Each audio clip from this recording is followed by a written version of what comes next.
Hi అన్న. So బేసిక్గా ఏంటంటే కొంతమంది హీరోస్కి వాళ్ళ సినిమాలు ఏవైతే ఉంటే వాటితో గుర్తింపు ఉంటుంది. లైక్ ఇప్పుడు రామ్ చరణ్ గారు అనగానే మగధీర అని, ఇప్పుడు అల్లు అర్జున్ గారు అని పుష్ప గారు. సో మీకు ఈ మూవీ రాబోదురు అని చెప్పొచ్చా సత్యదేవ్ గారు అంటే?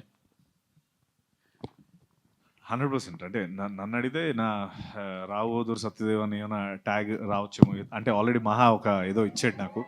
But see it's very easy. అది దాని పెద్ద ఆలోచన కూడా ఏం లేదు. రావోదూర్ అనే ఫిల్మ్ నేను ముందంతా చెప్పేవాడిని, pre Jyothilakshmi and post Jyothilakshmi నా కెరీర్ అంతా. ఎందుకంటే దాని ముందంతా నేను చిన్న చిన్న పాత్రలు చేశాను. జ్యోతిలక్ష్మి అనే ఫిల్మ్తో ఫస్ట్ టైం హీరోగా సినిమా చేశాను. దాని తర్వాత నుంచి నాకు మారిపోయింది. సో రాబోతున్న నా కెరీర్లో మళ్ళీ దట్ పాయింట్, ప్రీ రాబోదూర్ అండ్ పోస్ట్ రాబోదూర్. మీ డైరెక్టర్ గారి యాక్టింగ్ గురించి చెప్పండి సార్. ఆయన చాలా బాగా యాక్ట్ చేస్తారని తెలుస్తుంది. ఈయన ఎరగొట్టేసాడు. అదే మహేష్ సార్ స్పెషల్ మెన్షన్. అదే అంటే మీ యాక్టింగ్ గురించి చెప్తున్నారు కదా, మీ డైరెక్టర్ యాక్టింగ్ గురించి చెప్పండి, ఏం చెప్తారు? ఆయన ఫస్ట్ నటుడు అవ్వాలని ఇండస్ట్రీకి వచ్చాడు. అది మనం అంటే తనకి నటన అంటే చాలా ఇష్టం. అండ్ సో అది ఆయనలో చాలా ఉంది. అండ్ ఇప్పుడు ఆ పాత్ర ఒకటి చిన్న స్పెషల్ పాత్ర ఒకటి ఉంది సినిమాలో. మీరందరూ అసలు మామూలుగా పొగడరు. దాని తర్వాత చూద్దరు కానీ చితకొట్టాడు. వెంకటేష్ మహా గారు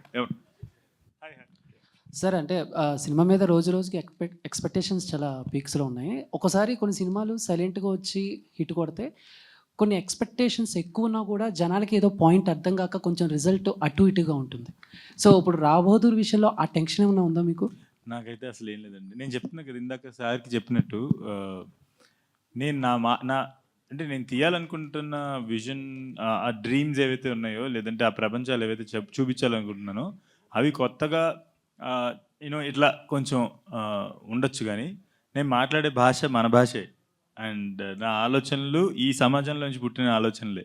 కాబట్టి నా సమాజంలో పుట్టిన ఆలోచనలు, మన సమాజం నుండి పుట్టిన ఆలోచన మన సమాజానికి అర్థం కావు అనుకోకూడదేమో అనుకుంటున్నాను. సో కాబట్టి అట్లాంటిది ఏమి ఉండదు. రెండోది ఎక్స్పెక్టేషన్స్ గురించి వచ్చారు కాబట్టి, సినిమా చూసాం కాబట్టి, లేదంటే అందరూ ఆ సినిమా ఏంటనేది నిన్నటితో తెలిసిపోయింది అందరికి, చాలామందికి. ఇప్పుడు even our Eswaran also watch the film. కాబట్టి అందరూ కూడా కాన్ఫిడెంట్ చెప్తున్నారు. నేను అదే చెప్తున్నా, expectation is to watch something. Mahesh sir మాటల్లో చెప్పినట్టు, మునిపెన్నట్టు చూడని విధంగా మీకు తెలుగు సినిమా చూస్తాం, ఖచ్చితంగా చూపిస్తాం. అది మీరు థియేటర్కి వస్తే.